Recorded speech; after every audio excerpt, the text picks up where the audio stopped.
The night sky has been moving above our heads since the beginning. In ancient times, there was very little else to do after the sun set. Staring at the night sky was a pastime then, as it still remains a pastime today. Centuries go by, and patterns began to emerge from the movement. These patterns were seen at every corner of the world where civilization had developed. The first known system of astronomy that evolved into astrology was called the Royal Science and dates from ancient Sumer in the 2nd millennium BC. The method spread from the Babylonians to the Greeks, the Romans, and the Arabs, from where it spread to the whole world to project omens for war, for harvest, economy, and more. A belt of stars in 12 different patterns floats above our heads over the course of a year. As the Earth rotates on its axis, we can see through the constellations on to the other planets in the solar system. An astrology chart is a representation of that movement with a singular snapshot that freezes a moment so we can study, observe, take note, and determine the effect this energy has on the Earth. The chart is a 2D map, but with a little imagination, we can see the entire solar system at play. In olden times, the common person was too busy with food production.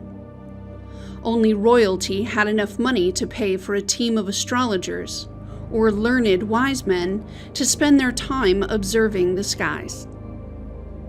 Today, we have the ability and the software to enjoy learning our own charts. With a bit of curiosity and study, we, too, can understand the language of the skies.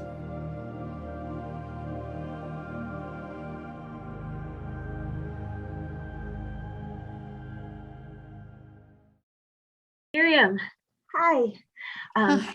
Miriam Kramer, thank you so much for joining us today. You have a website, Point Your Compass, and you have a lot extensive knowledge in evolutionary astrology, and which is a different way of looking at astrology than the regular Western typical way of looking at this. And I am so intrigued by this and by your work. And if we could just talk a little bit for, first of all, like, what is evolutionary astrology? Why is it different? And how did you find it?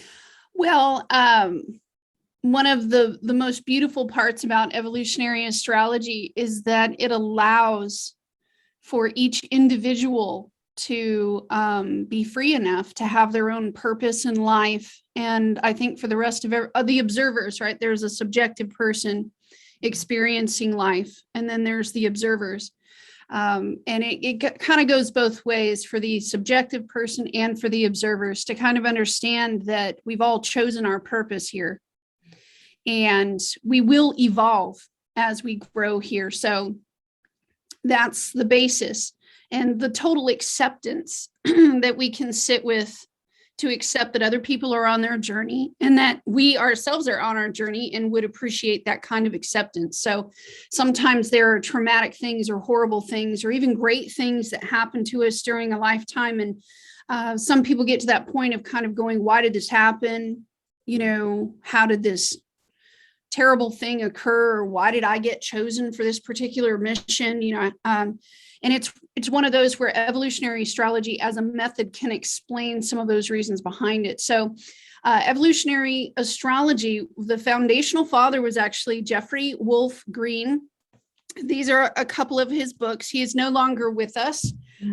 But the way that it began and started out was that Jeffrey Green went to sleep one night. He was an astrologer, a Western astrologer, and he had this huge kind of download that happened.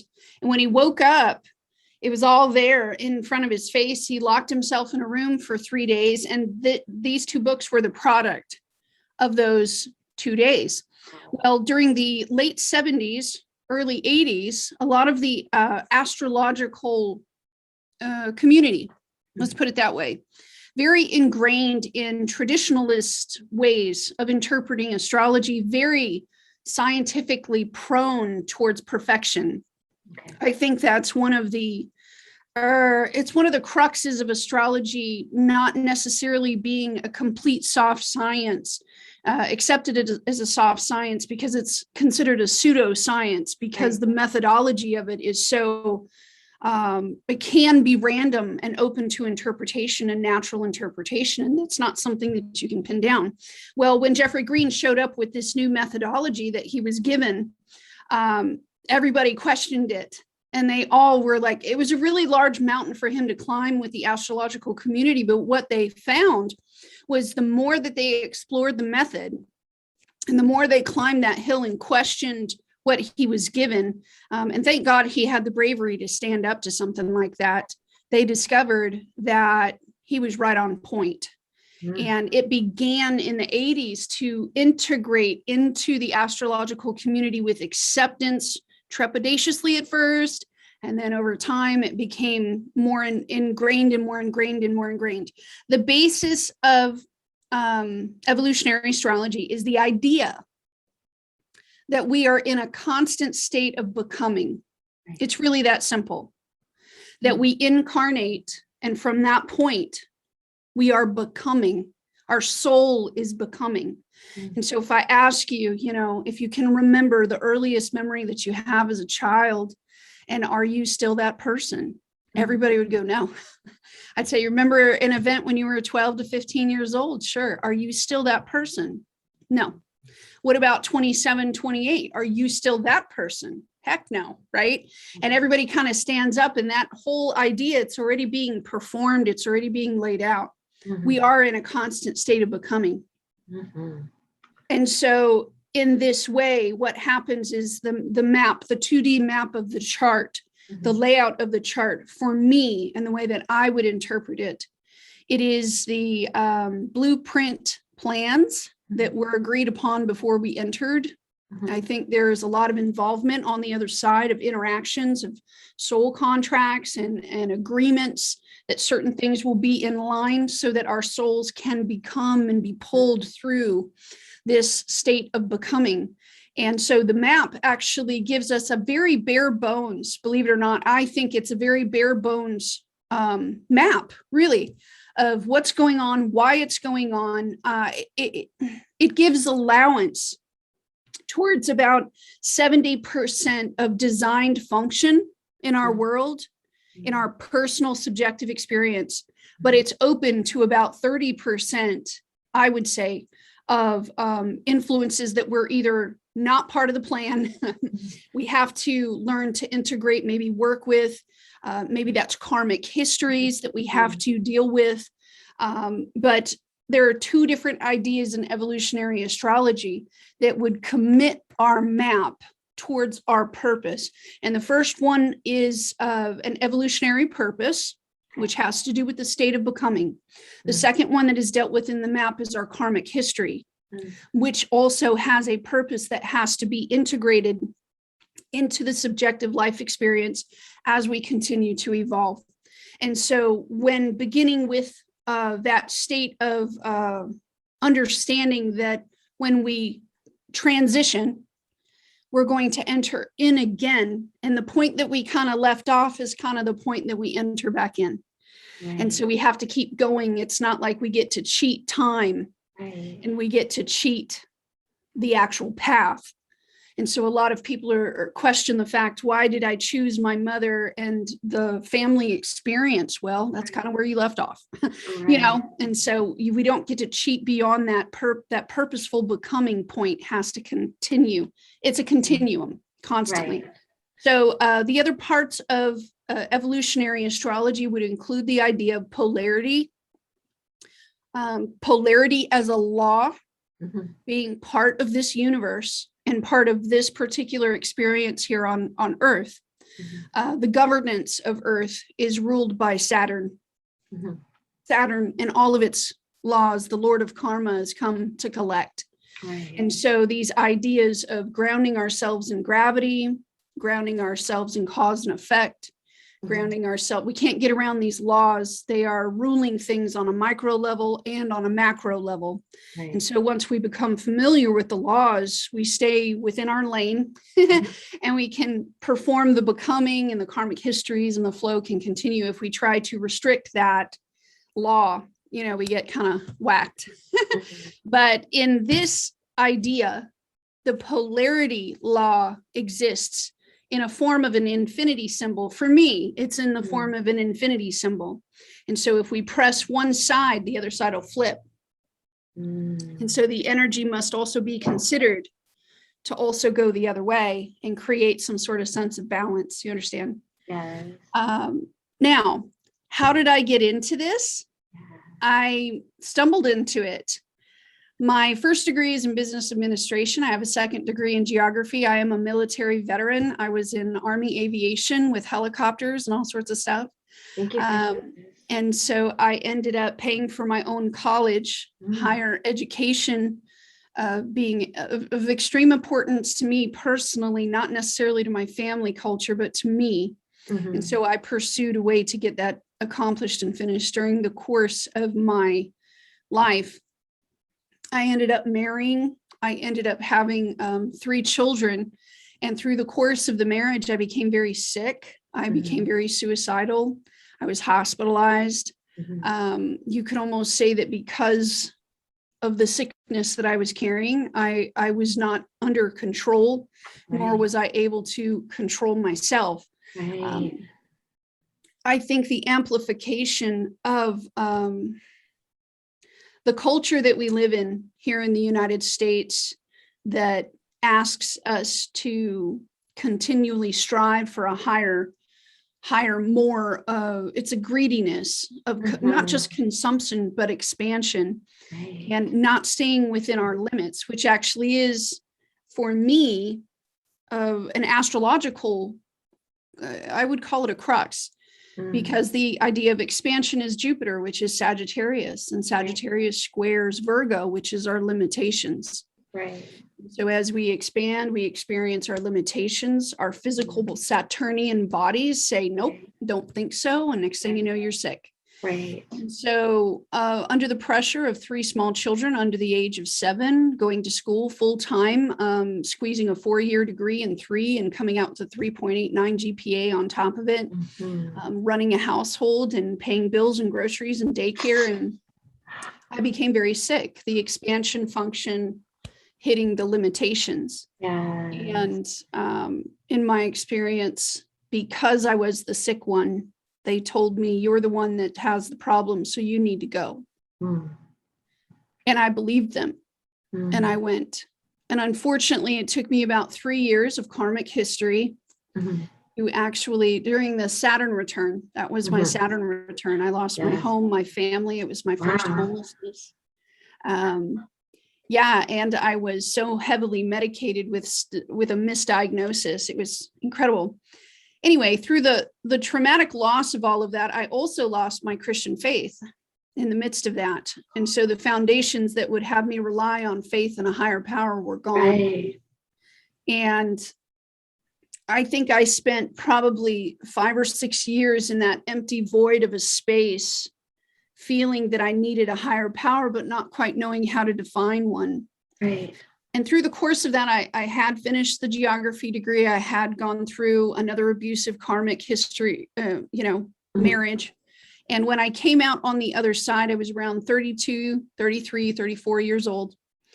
And at this moment, it's almost as if the Plutonian transformation here had become strong enough where people began to come to me out of the blue. And I started to see a need in communities with or without religion as a factor, that people are still spiritual beings and they still have needs. They're still becoming. And so whether or not we have this structure standing there governing how we are, and I think historically the governance has come from up on high telling a community how to behave. In this transition we're in right now, it dissolves the structure and it comes down to the individual now having a map of the astrology chart and governing the self. Yes. And so each self is now looking at the institution saying, number one, you don't get to tell me how to have a relationship with my higher power. Mm-hmm. And number two, I have personal things that don't fit your agenda. Yes. And so we don't kind of mesh. Mm-hmm. Well, what had happened was I went into a second state of homelessness. I was called to, I heard the voice right here. It was December 2nd, 2012. And the voice said very loudly, you need to get out of my way.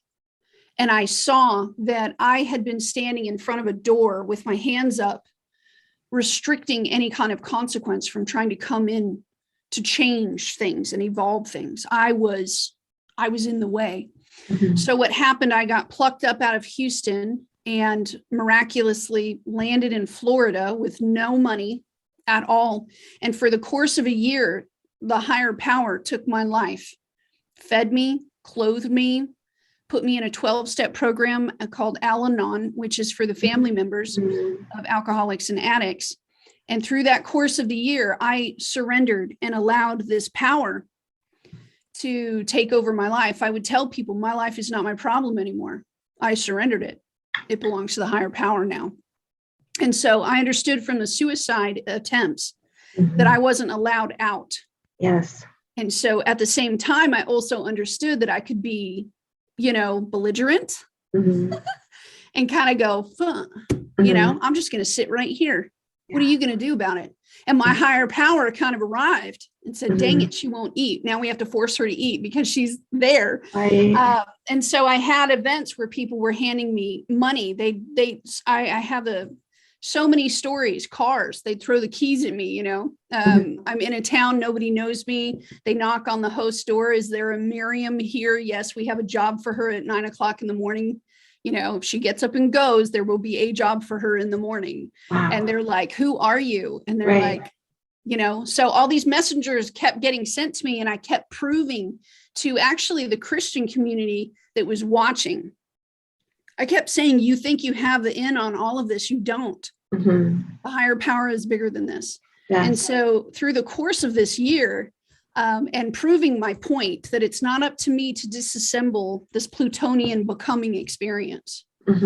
I had lived all of the methods here before this method was actually handed to me. Yes. So by the time I came out of that life experience and began to put my life back together, finding stability, getting married to my current husband, I was a librarian in Jacksonville, Florida for the children. I was a children's librarian. And my entire job was to provide them a fun, functional, extracurricular activity while they waited for their parents to get off work. It was in an underdeveloped community where there were like 347 homicides within a half-mile radius of the library. And so the children would walk by dead bodies, like on the way to the library.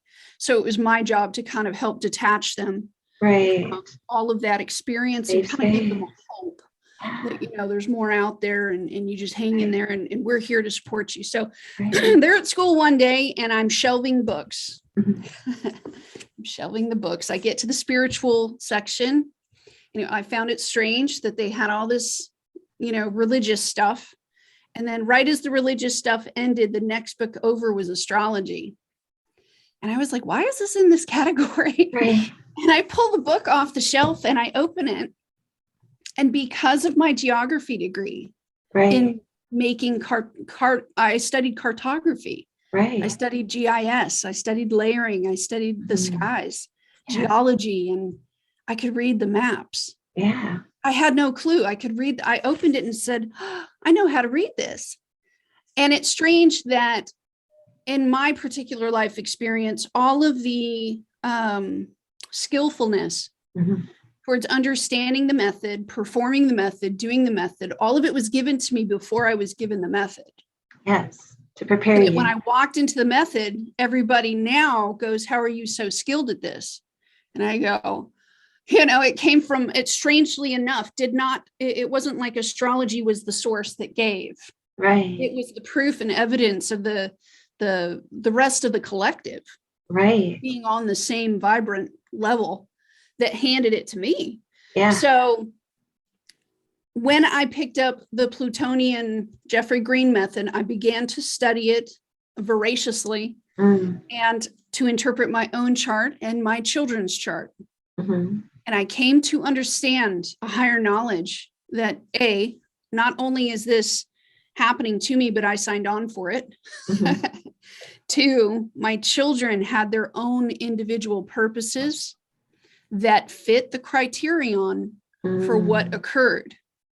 And I could choose in this moment to play God and try to go in there and fiddle and meddle, or I could allow Pluto to do its job. Mm.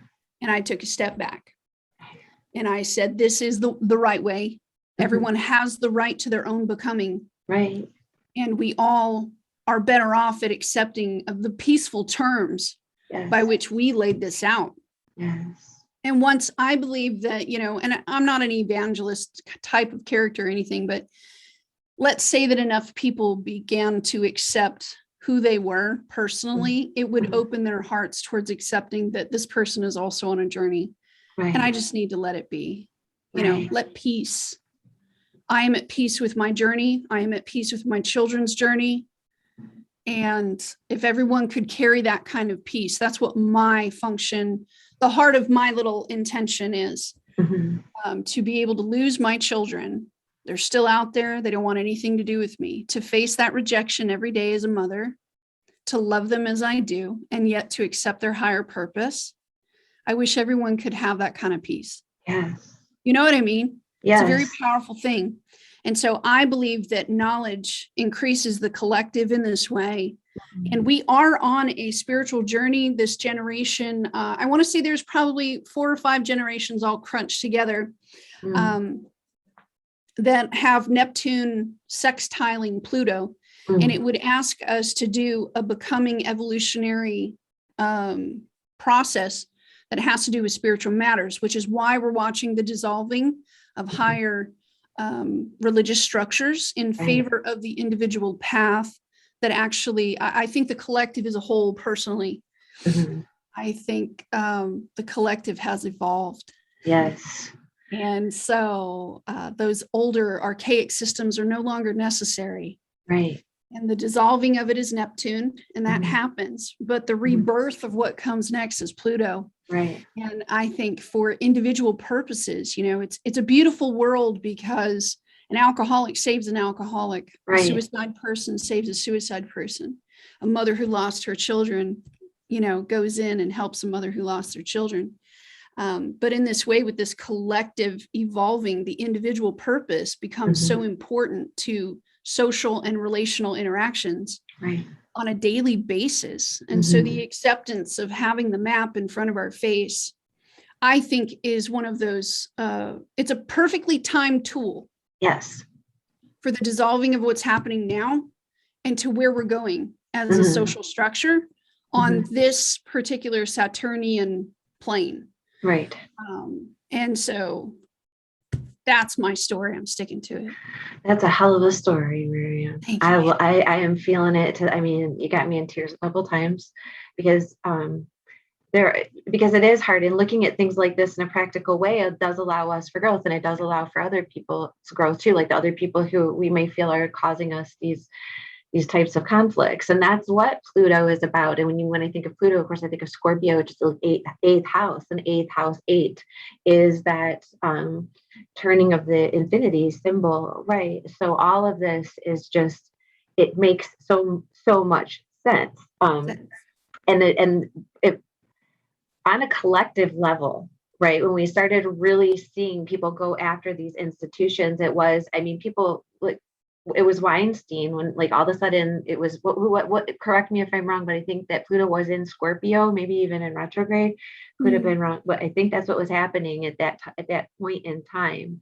And all of these women started coming out in this huge institution and saying, we aren't going to do, me too, and I don't want to take it anymore. I don't want to take it anymore. And that was that was the precipice and the turning point, because it was all up in our faces and we couldn't deny them anymore. And they couldn't deny it anymore. And so what we should and what I would like to talk to you about too is, because it is Plutonian, so we talk about how it's affecting us on an individual level. I mean, my story mirrors yours in such crazy ways, except that I did wind up with my kids as my ex-husband's not. I'm not gonna talk about my ex-husband, but it's a better, it's better situation. But I feel you, because that's why we're here, to help each other. And I do feel like it's that it was my Saturn return as well, when I wound up in the hospital and I wound up thinking I was the problem because all of this stuff is crumbling around me and I'm the sick one, because you look at the strength of what you're carrying here. Right. You know what I mean? Look at the strength of what you're carrying. Of course, you're gonna like hit the limits, you know what I mean, of your ability to do that. And those are those tower moments, right? That plutonic, that fire, that's Scorpio and Aries, like that action towards breaking it down and tearing it down. And that's what we need to have. And that's kind of where we're at with the collective. We're kind of now venturing out on the outside of that, because we all had it's a pioneering into a completely different level, because we're removing, and you talked about the Me Too movement. Let's include also George Floyd and the Black Lives Matter movement. Let's also include what we're seeing right now is such a severe division of the country, right in half, and us going into 2024, 2025 with us and the planetary sky positions going into what it was back in 1856 during the Civil War. So we're seeing the dissolving of these Capricorn Saturnian structures, because they don't fit anymore. Right. And so we've had, for quite some time now, we've had South Node in Capricorn, North Node in Cancer, and then it shifted over to Gemini and Sagittarius. But while it was there, it was a removing of these Saturnian. It was maybe more of an identification with Pluto sitting there conjunct, right? Like an identification. This structure is choking out the natural way of a soul or the collective or even a society in performance. And so the North Node pushing us towards a more natural way of being. And of course, that natural way is feminine, divine femininity. I think when the nodes moved into Gemini and Sagittarius, here now we see the dissolving with Sagittarius of these social structures. Sagittarius 9th house energy is about how we interact on a social level. And that's being dissolved now and coming down. And we see the North Node with Gemini, which is encouraging people to talk, be open to new information. Not just that, but be friendly. You know what I mean? Right. Quit being a jerk. Be friendly, North Node in Gemini. The dissolving, I think, just to point back at what you just said about the feminine, the females being highlighted. I believe that's more of a Uranus and Taurus, but it is opposite the archetype of Scorpio. I think that the trauma that the females, and while Uranus is in Taurus, a lot of female issues will be risen to the surface, women coming into power, being raised to the surface, authoritarian, masculine, moved out of the way and dissolved. And I think we're seeing a lot of that, like we see that with Governor Cuomo, was it Cuomo up in New York City, finding out that he's involved in kind of a sex ring sort of situation, and again, with Epstein, and discovering all of that, now taking it down. A lot of this stuff, I believe, is coming from that opposition. I think Uranus is shining a light through Taurus all the way out to Scorpio. Absolutely. And Scorpio is coming in, ruled by Pluto, going, okay, let's get rid of this. Yes. But all of this dissolving creates an environment where now we are standing here needing a pioneering effort. We need to pioneer into new areas, because once it dissolves, it's not like we didn't need a structure there. It's the one that was there was poison. Right. So now we got to come in and we got to rebuild. And I believe that the generations now following us with Pluto in Sagittarius, Pluto in Capricorn, these children that are coming, they're going to help rebuild and kind of lift it up. I believe that my generation with Pluto in Libra is going to be the fighters. We're the fighters that actually got in there and said, okay, this isn't equal. There is no equality. We're coming into swing. And the Pluto and Scorpio folks came in to help dissolve and to really, and it's a Pluto and Scorpio folks on a subjective level. All of them have a karmic history that has to be resolved. And some of it is very tragic and some of it is very sad. Notice right now with Pluto in Capricorn, the Pluto in Scorpio generation, we're facing COVID. Yeah. You know, Scorpio rules diseases. Yeah. And so we're looking at all the past karmic life history of anyone who ever went through a plague. And we're all here right now. Right. We're all living it out. So there's certain people that are designed to be attached to that particular karmic history. I believe that before we enter in, there's several types of karmic histories that we must choose from. One on an individual basis, one on a family basis, one on a national basis, one on a collective basis. Sometimes this will include relationship with money, relationship with family, relationship with protection, relationship with information. And all of this can be attached. And on a greater level with the infinity symbol, there was a once upon a time moment in history where they pushed too hard, genocide, you know, the Black Plague, you know, all of the, they pushed too hard. Some of these, I'm thinking Africa, the king in Belgium, that guy that went in there and did all that destruction. That infinity symbol gets pushed one way, and then as a collective unit, before we transition, everybody checks a box and says, I want to come in to help even that out. So I'm going to come in, move to Scandinavia, become a scientist. I'm going to discover some new way to teach children with disability problems, or I'm going to come in with some new design for food production, right? Healing the rainforests and healing the planet as a whole. And so we're never abandoned of hope, because that, like you said, the scorpionic, Plutonian, we're creating, we're becoming on this track. We're not getting off of it anytime soon. So we have a choice. There's a lot of hope. There is a lot. It's okay. No, because I have a very visual imagination. So when you're saying this, I think, and it leads back to, there was a cymatics episode before this about the talking about like the Mobiusness of these motions and how they interact with one another, building these shapes, and the tug and the pull, and like you say, like tugging too hard or the off balance, because balance doesn't imply symmetry. And there's every aspect that we've talked about so far. We've talked about the opposite, the polar of it, right? The Gemini and Sagittarius, the Taurus and Scorpio, and the Uranus in Taurus also pulls on the planet itself, right? Like this means like earthquakes and volcanoes and things like that. So people are unplanned events just out of the blue. Yeah. But, rules Aquarian ideas and Aquarian functions. So we've seen a lot of technology come out. We've also seen a lot of new information that brings people to a higher level of communication. All of this stuff kind of assists in recreating the becoming of the collective as a society. You know, sometimes I do get those phone calls where people call and they say, can you explain the age of Aquarius?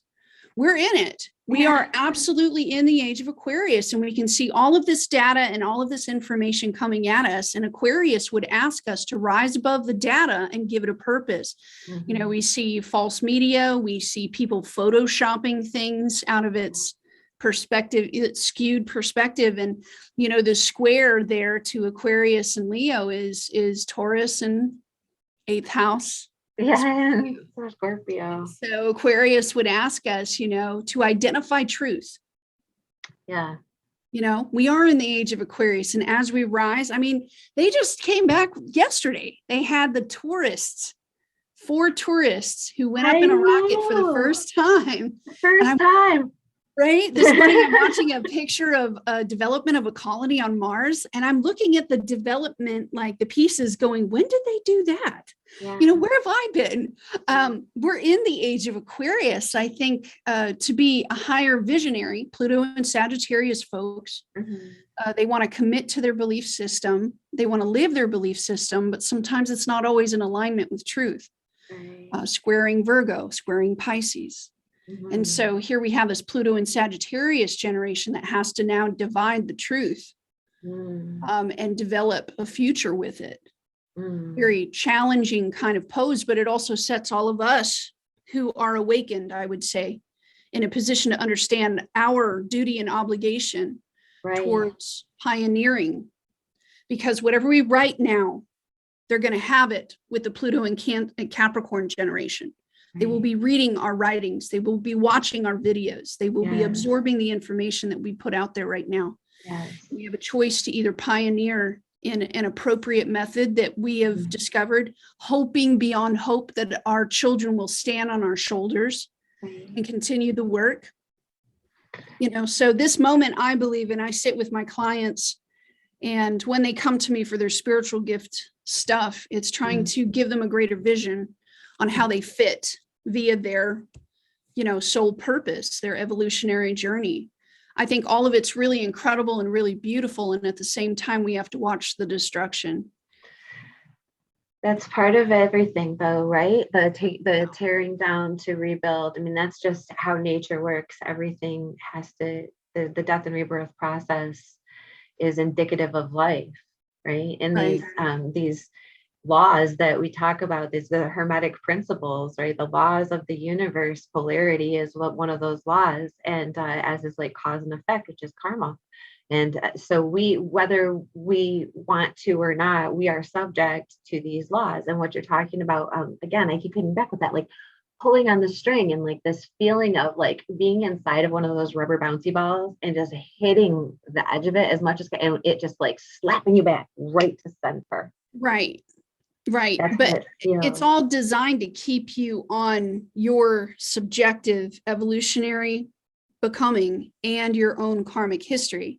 So sometimes, even in your own life, everyone, I think, can perhaps feel that there have been moments where you tried to veer, and spirit will come in and go whack. No, it's not your lane. Stay in your lane. Giving someone the ability to translate that in their own chart takes us from that moment of sitting at night, staring at the ceiling, fretting, worrying, carrying grief, or, you know, a lot of the work that I do with a lot of folks has to do with acceptance and process and creating new choices. And this gives that person, again, and you can see it on a micro level, extending all the way out to the macro level of the universe, is divining a solitary purpose that gives the person the vision for why they're here, and says, I belong here. I do have work to do. I am very special in the collective, and the stuff I do matters. And so even on a larger and larger and larger level, we see that across the board. Like you just said, reinventing the vision of why we're here. It's not, you know, again, the hope function, returning hope. And the purpose too, because sometimes we do, like, I have a really hard chart. I have a hard chart. And the first time I ever got my chart done or had my cards read, I was about 15 years old. And I left there feeling like they were, you know, my mom took me, I'll out her. She took me and she was like, how do you feel? And I was like, I feel great. I feel like I just went to therapy, except I didn't have to talk. Like they did you know what I mean? Like they did my chart. They looked at me. The guy told me all about myself. And it was like, these are your shadow aspects. These are the things, you know, you're going to have trouble with, but these are also your strengths. And this is why you're, you know, and it really made me feel like okay in my own body, right? In my own sense of self. I'm like, whoa. And as a 15-year-old kid who's got a really hard chart, you're kind of like, you know, like it could go either way here. Your life could either be this or it could be that at this point. And when I got that little bit of information, it like opened this pathway. Like, you are here. You were built this way for a reason. You were put here exactly. You have but I didn't know what my purpose was. I just knew that it helped me get to know myself. And then in that appreciation, I got to know other people for themselves. And so rather than stereotyping or saying somebody was this way or that way, you're like, you know, it just bothers the Virgo in them that you're doing that. Just give them a break. You know what I mean? Like, you're not going to change this part of this person. So now we adapt and accept and learn. It's that inappropriate Pluto and Libra function that my generation has of comparison to the other. I have it too, because I'm and Pluto. really overdoing the comparison to the point where you're, just And going mad. right. But that's the thing too about these aspects, because these large circumference orbits affect longer terms of generations of people. So you and I both have Pluto in Libra, but this affects like a chunk of years in the, for this section for these larger planets to traverse. Oh my that. goodness. And then add into the fact that Pluto in let's say Pluto in Libra generation, let's just give that generation. Mhm. And each section of that generation has Pluto in a different decan Right. at different degrees. Right. And so if you've got Pluto at 29 degrees Libra, you're going to have a different experience than Pluto at 0 degrees. Absolutely. Libra, and to be able to sit and decipher in the chart with a person and kind of go, okay, well, yes, you struggle here. However, the polarity point, right? The polarity point, begging them to go to the other side of the infinity symbol, just polarity point, and it's curious. I can sit, I have a girlfriend of mine here. She's in her 60s and she has her doctorate in psychology. She's been running her own business for like 22, 23 years. And she comes to me to have me look at her chart. She goes, what you can do in 2.5 hours with someone takes me 20 years. Yeah. Because the chart opens all the vulnerabilities. The person can't lie to you. Right. And so all of these conscious and subconscious psychological things that people would throw in the way, like it happens with the tarot cards, people don't want to look bad to other people. The chart will remove all of that and kind of come straight down to the point of it and pinpoint, sometimes in my personal work, I'll even add a few asteroids, even though Jeffrey Green and all the rest of these authors would not necessarily encourage that. I do it anyway. I guess I'm a free thinker. But sometimes even adding astrological work to it, you can see what would make this person suicidal. You can see what would make this person, why they're dealing with karma, the area of their life. One of my favorite ones, I think it's 10647. It's what people hound you for, like what they're always coming after you for, knocking on your door. Hey, I want cupcakes. Hey, I want cupcakes. You're the best cupcake person. You're the best. So you can see this area where this person may feel overused. Even. And when sitting with the Pluto function and you attach all of these, and I think Jeffrey Green speaks about it a lot with all of his teaching work. He's trying to get people to, he'll say, take these concepts and meditate, think on them, do not take them at face value and just spit it out like a robot would with some of these astrological books that just give a definition to something, Mars and Libra means this. To Jeffrey Green, it wasn't enough. It's kind of just like, okay, that's not doing anything for anyone. We need to connect the dots and try to put them in a best position to kind of say, no matter what, Saturn in second house, don't touch that ever. Go that way. Right?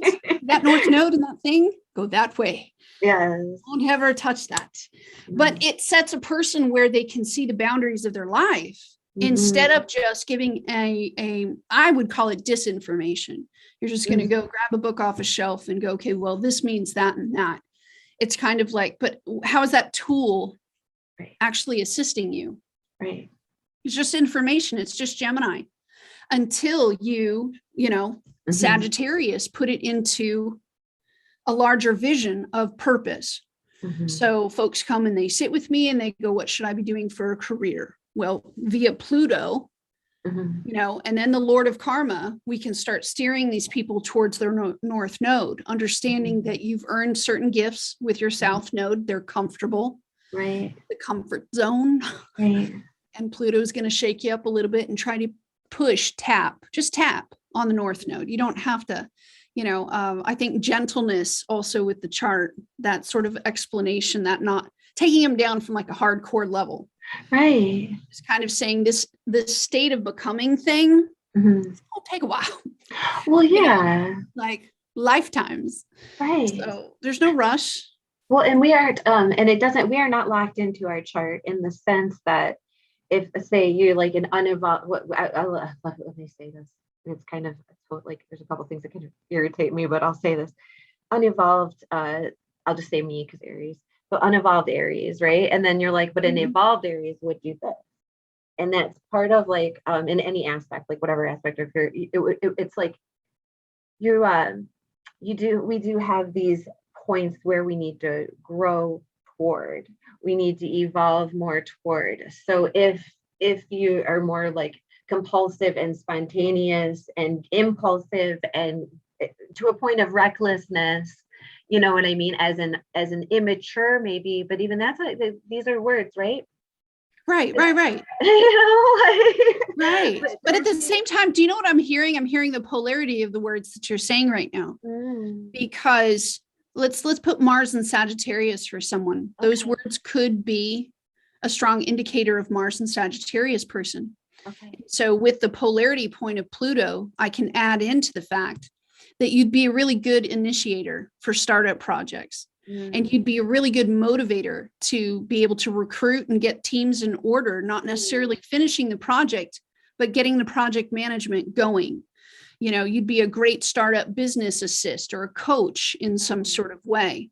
And so the compulsive, you're talking about fire energy, but we're on the infinity symbol on the dark shadow side of it. To have this client, this person press the lighter side, it's trying to steer the conversation more towards ways to get them to ease up on just not themselves, but their purpose. You know, I would much prefer someone to be a compulsive encourager and an assisted living home, bringing flowers and balloons, a compulsive shoplifter. You know what I mean? Like, you need to be a delivery dude with flowers, man. Oh, really? Because all I've been doing is shoplifting. Well, you know, let's go over here. Yeah, exactly. Let's use our tools wisely. Let's use our magic for the greater good for ourselves and for everyone else. And I think that that's the most important thing that I've been learning from this whole conversation is that like we are built this way for a reason. We are who we are, and we go through what we go through to to become the best version of ourselves that we can be. And all of these other players on the field are doing the same thing for themselves, and we're all helping each other grow in this way. So even if it's something adverse, that adversity is like strengthening our growth. It's like that wind that makes the tree stronger, you know. And I'll also say that all of us are in the same position as having an insecurity with the dissolving of a higher structure telling us what to do. Yes. And so this insecurity of finding our own individual purpose now has an entire several generations standing there scratching their heads going, there's no one to call, there's no one to ask, no one's telling me how to do this, I just know that I have to do it. Right. And so this is where folks like you and me come into play, because Spirit, this is our assignment. I have Neptune in the 3rd house in Sagittarius. I am designed and meant to create very big things into edible, digestible size. So that folks, you know, I think one of the greatest comments I've had recently was, and this is my whole goal, because I have Saturn in the 11th. I love old people. Just want to kiss them. I wanted, when I started doing the design for the astrology classes that I'm going to be teaching, my entire focus is set on that generation of elderly folks who are sitting at home and still have where they're currently in the matrix, you know. And the comment I got on the most recent documentary style video that I put out, this little old lady said, "Miriam, thank you so much for thinking of us, because I was able to actually sit here and take notes off of this little video. I've watched it several times and it's digestible. It's removing the idea of intellectual snobbery and bringing it down to a collective level that says everyone has the right to learn their chart and to remove that idea. I feel more like a bridge sometimes between these high, really large words, not necessary at all. And the average person who is still in the collective with us right now, experiencing the insecurity of removing from a dissolved structure system of belief and developing their individual ethos. That person needs assist, you know, and they have the right. I do believe that anyone needs, I hate the word should, but I believe with good development skills, you can hand this to pretty much anyone. Yes. And at that point, not only do they heal themselves, but they can heal others around them. Absolutely. So it's a beautiful thing to reduce. For me, it's a challenge. You know, one of my strongest insecurities and fears is coming up against a much more educated astrologer who carries that kind of intellectual superiority. Because for me, I'm like the white trash kid that just happened to pick up a book and go, I abscond from the majority of that kind of performance. It's a Virgo function to set someone so high above and someone so low below. I won't chain myself like a slave to that. And I won't ask others to do it either. And so we have the right to take some of this verbiage.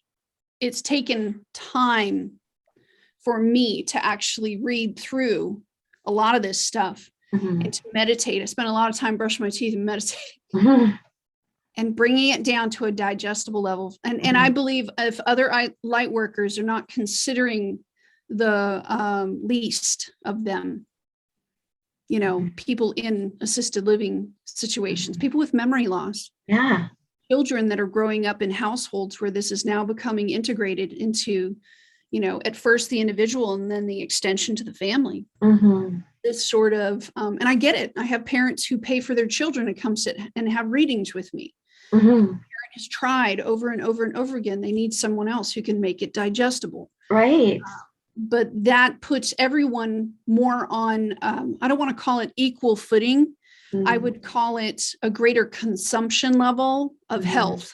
You know, and I think when I first started, I read an article in Mountain Astrologer, you know, that magazine, and it was talking about that idea of removing the high intellectual verbiage and what a challenge it has been over the centuries of removing that separation and just giving this, you know, it would be a lot like translating the biblical scriptures from Latin to German to English and handing it to the people.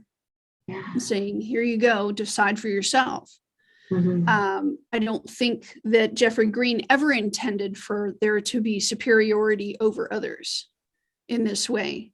And so with the work that I'm doing, I sometimes often battle between that digestible mission. You can almost call it a crusade. My willingness to put the information out there and then fight the good fight on the back end with the intellectual uppers. Exactly. Just kind of go, hey, I'm doing this my way. Yeah, and you're doing a great job. So thank you so much. Kicking ass and taking names. Hell yeah. Like that's my whole is if you want to come down here to my turf where I'm handing out bread, you gotta do it by my rules. It's kind of crazy. It's so important though. It is so important. And I agree. I 100% totally agree. And that is that there is this divide of intellectualism that keeps things from being accessible to people because we with these tools can evolve. That's why it's evolutionary. I don't think there's a fear behind it. I think there's it's an opinion. I have an opinion. I do not have proof. But the opinion is that once you've earned this much knowledge, you feel special. Well, you feel so special that this puts you in a position of having something that others don't. And if I had my druthers, but we live in a Saturnian, you know, Earth sphere where responsibility is a thing. Like Saturn's coming for us. So this balance between just handing things out en masse versus putting proper boundaries and controls. I will say this about this method. I will say this. One of the reasons why I pulled back, I don't know if you were watching the channel at the time, but I had begun releasing Pluto in the houses. Yes. And I had a girlfriend of mine recently go, I just assumed that you pulled it back because you had so many haters. I said, no, it was an ethical issue. I pulled the whole project back because if you sit with a therapist, and let's say they're a hypnotherapist, they're going to take you under. Even a regular therapist will take you to that dark place, and they will lift you back up out of it before you walk out of the door. This Plutonian method with Jeffrey Green will take you there. Right. And so if it's not monitored to a degree, here I was throwing all this information out to a general public. There were a lot of them that were not ready. And it was putting them in a spot where I was not there as an individual to come lift them out. Ethically, Right. I stood back and I said, okay, information needs to be produced at a digestible level. Yeah. And then at some point there has to be a barrier there, because some are evolved more towards this than others. Some are ready more towards than others. And it's put me in this ethical situation. I'm the one holding the knowledge. So ethically, I have to make this choice on how much to release for their well-being. I can't have someone like considering suicide because their Pluto's in the 4th house. So it was a complex sort of issue. Again, returning to the idea that the boundary line between the general public and those who were ready. Right. I needed to create a filter there that was positive towards healthier change. And again, as people we're at the very beginning of this, Neptune just entered Pisces in 2012. So the dissolving of these structures just begun. Right. And so this is the first round of setting up the dissolving, and then what comes next. Right? We all went back to this archaic language, to this as an acceptance of individual health. And notice 2 pieces of knowledge to assist the individual in becoming this huge sort of thing. So as we progress further, I bet you $1 million, there's going to be some people that want to put controls on it. Some will be by force, and some will be by powerful methods of protection or guidance. Force and protection, it's going to be a thing, especially with Pluto and Capricorn. Those that are forceful and those that are powerful. It's 2 different things. Right. Power has ethics. Force in a mob is scary. Force is like a energetic or a principle. Right. Energetic. So as we edge more closely towards 2024, 2025, my eyes are in an objective setting to watch how a lot of this becoming is going to start really popping up. We have Mars going into Scorpio in the next several weeks. I mean, like you said, Mars being the lesser ruler of Pluto. And this is the way I see it, just because I'm set with that Neptune in the 3rd. For me, it would be Pluto has the governance and the design of the becoming, right? So Pluto is the one that picks up the phone and calls Mars and goes, that. This would be like the Godfather, and Mars would be like the thug. And so when Mars moves into Scorpio in just a few weeks, I'm telling you, my preparatory with my social media stuff is to try to get people ready for this in action of a Plutonian event. It's designed to continue us down that journey, but I never said it was going to be fun because Mars is explosive, right? It's raging. It's blood, it's knives, chopping people's heads off. It's also sex, primal sex. It's also needful things. I'm hungry, eat now, but at the same time, it can also be pioneering, going into new areas, pushing to the front of the line to state your rights and to say, I have the right to be here. Don't not look at me. I'm right here. That's Mars. It's that whole, see this? And for some people, it's in alignment with their Plutonian journey to have this confrontational, whatever this is that's coming. I want to stay out of it, but I guess you could almost figure, who am I on the outskirts of this, kind of staring at things going, sometimes I wonder, like, but you know where you are. Go ahead.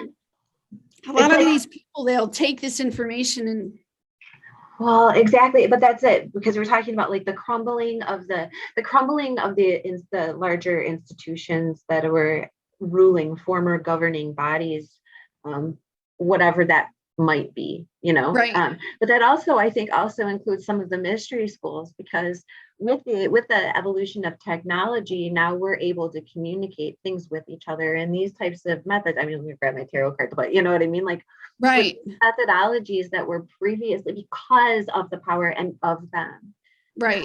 they're so strikingly profound that if you are not stepped up with them, like I'll liken it to drilling a 1-inch hole in a piece of metal. I used to work at a crib in a metal shop. So like if someone came up to me and they were like, I need to drill 3/4 inch hole in this piece of metal, I'm going to give them minimum 4 drill bits, probably 5. Here, and then they're like, try to take 1, and you're like, well, you're going to hurt yourself. You can't just drill a 1/4 inch hole in this thing. You have to start with a pilot hole and then work your way up to it, so that you're not hurting yourself, the metal, or the bit. You could like break it off and go, just somebody could lose an eye. So it's that kind of an idea where we need to be stepped up in these ways. And it doesn't mean that anyone is lesser or further. Let's not call it a mountain. Let's call it an even road, like a level field. But some people are way over there and some people are way over here. And so we have to be mindful. I've run into that as well. Just no, I think it's a really good idea, because I don't know if you've noticed a lot with my own channel, the awareness of waking up to the fact that you have your own gig and someone else has theirs. Mm-hmm. Sometimes I will ask my audience, just, this is the energy coming, take a step back. Right. With the acknowledgement that we all have our own thing going on. Take a step back, and that way you can see this person yelling in Walmart is not about me. No. Let's just take a step back. It's that moment of acceptance and awareness that kind of gets this person. And I think in that way, removing yourself protectively, understanding that my Plutonian experience, let's say that you have Pluto in the 8th house. My Plutonian experience has to do with me watching where I put my control. I need to be careful on, I can't go fight every fight. There's a specific crusade that this is for, and I have to be very diligent with it. Right. Or I'm going to get lost in the sauce. So I can't go into the Walmart parking lot and start a fight just because I need to be the one that ends the fight, Right. And so if you're aware of that with this knowledge that Jeffrey Green has given us, then you can go, oh, this isn't my fight. Right. I need to take a step back here. Because if I go in there, Pluto's like, oh, opportunity to create a confrontation. Let's go. Right. And in some way you can help to direct the purposefulness of your experience. So even with, asking my audience to kind of say, hey, check yourself real quick and just remove yourself from it. That objective necessity to be aware that other people have their own, just like you. And so it helps, I think, with more of our publications to be able to express that as a safety catch. If someone is able to catch that in enough time, maybe saving themselves from additional Plutonian or karmic interference. One of the questions I have, it's really random, this thought, but it's coming to me. This idea of people coming in and going to the Akashic records. And I have that question sometimes. I've had it before. And it is a Pluto and Scorpio kind of thing. I'm going to go in there and undo all this karmic history. And my first thought is the infinity symbol and all the people that are attached to that ride and sort of sitting there going, are you sure you want to touch that? I mean, information is one thing, but to disentangle something that, we're in this matrix. So we're like this with the Saturn. Once we get to the other side, we'd be able to see how it all fits. But in a lot of ways, this evolutionary becoming will supersede everything. This is the soul's desire to change the soul. Yeah. And we don't have full control of it. And with the chart, we can pin it. And we can say, I have Pluto in the 10th. So at work, I need to watch where I'm putting and exerting my authority with my father. Right. I need to watch what I'm doing. And I need to focus more on being natural with the Cancer energy and go home and build a family, and have a little cocoon with my knitted little shawl, and try to focus on that polarity point and the axes, the squaring point, and to ensure that I'm in my lane. And so I believe this information is just so helpful to the unique individual experience. I didn't mean to talk your head off, but it allows us to put the power where the power needs to be. Yes, absolutely. It's so Therefore, fascinating. Removes us from the rest of all that. Yes, absolutely. Absolutely. Pluto is I won't go into I won't start down this rabbit hole at the moment, but Pluto is the gateway to the outside of the heliosphere, right? Like it's the last, and it's a binary planet, but it's what connects and brings back in. It's like that touching point, that point that touches the boundaries. And so it's on a physical plane, like in a real, like a star planet level, it's the furthest bounds out that we can go before coming back in. And it's just, I also find it fabulously just wonderful that the Kuiper belt, which is where Pluto is, and the only reason why Pluto was identifiable that night that they discovered it was because the other planets were like on the other side in the Kuiper belt. They were on the other side. So Pluto was the only visible one in the sky, but it doesn't mean that those other bodies were not in the Kuiper belt. Yeah. And one of the closest bodies to Pluto is Ceres, which is ruled by the mother figure. And you talk about the mother figure being the womb, where this Plutonian experience takes place. There is no rhyme or reason. Do we know that we can inject a sperm into an egg? Yes, we know we can do that, but we don't know the magic that happens for conception to occur. We have no control over that process. We know a beginning and a result. What comes in the middle is Pluto. And so once the beginning has begun, it's out of our control on this sphere. Totally out of our control. Now the experience is inside of a womb. We're all crossing fingers that it doesn't have to be a dragon on the other side. That's Pluto. And I think that's also why Pluto rules fear. It's fear of the unknown. Right. It's fear of what we can't see. There's a process in place. And I have Pluto in the first house. So every time something is coming Plutonian, I'm like this. You're like, oh no. Like, oh my God. Because Pluto in the first, it could affect, I could wake up and be like, oh, I should have just stayed in bed. But it's that whole experience of we don't know the transformation on the other end. There's also a beautiful not knowing of the, I want to call it the ripples of this Plutonian experience and who has signed on to the ripple effect. Yes. So many things that we push, and the energy is, of course, polarity to push back. Right. But so many other people are in that wave as well. Yes. And I have to remember with this open-minded method that they chose to be there. And they wanted to be a part of this experience, good or bad, and to allow them, so much of the Plutonian experience, because we can't control that Scorpio, is just to get in the hole with the person as it happens. Right. And you just, nothing like, again, Scorpio, right? Others being a huge intimate part of our experience. It's holding hands when you're upside down on the roller coaster stuck and we're hanging in the air. Everybody's like holding hands, we're all in this together. And at that point, I think as a water energy, this is probably the most intimate moment that you could be with a person. And so sometimes even as a practitioner, that's where I go to. They're having the experience. We must let it happen. It's not going to end till we get through. But they called me because they just need comfort for the minute. They need someone to hold their hand. Right. I'm having a baby. What's on the other end? And again, all of these, and again, it's Pluto and Scorpio. It's not all bad. No. Sometimes, I mean, you think of those Asian guys that got stuck in that cave a couple of years back. The whole soccer team. Yes. That was a Plutonian experience. They came out as different people. Yes, they did. I'm sure of it. That assisted. came out as different people, and the whole collective was watching it. We came out as different people. We saw what we wanted to be being performed. And notice that Scorpio has a beautiful sextile to Leo. There's usually a performance going on. When we're all watching the performance, it's like watching an athletic team on the field. We want to see the best of ourselves. Yeah. So as a collective, we're all watching those like assist guys go in there, and we're like, that guy,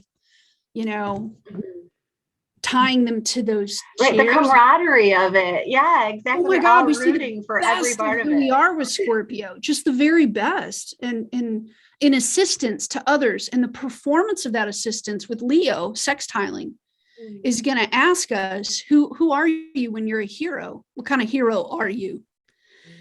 Is it the kind that the collective wants to be a part of, or one that we need to turn away from? Right. And in this performance, again, karmic, with Pluto being karmically timed there to Scorpio in the 8th house, it's going to ask us, what kind of karmic result do you want from this? Because it could go bad or good depending on your attitude and your performance. Absolutely. Right. So 8th house also sextiling the 10th house, Capricorn energy, the way we take charge, our attitude, our behavior with that Leo energy. How are you going to do this? Right. So sitting with my audience, that's usually where I'm such a jerk, because that's kind of where I like point the little arrow, kind of point like that, and then I push it a little. Are you sure you want to touch that? Are you sure? Are you sure? You would, I promise. You have an 8th house. Are you sure? Right? It's trining your 12th house. Are you sure? No. Well, hey, so you're offering some classes that people can take a seminar? I am. I have 2 more productions that I'm wanting to get out there, and this is preparatory information. I will honestly and openly admit that I am self-taught. Everything that I have, I believe the self-taught portion of it was part of my Pluto and North Node and Moon in the 1st house. For me, it talks about pioneering through my instinctual need of expression. And part of that was probably not to be governed or ruled, but to learn on my own.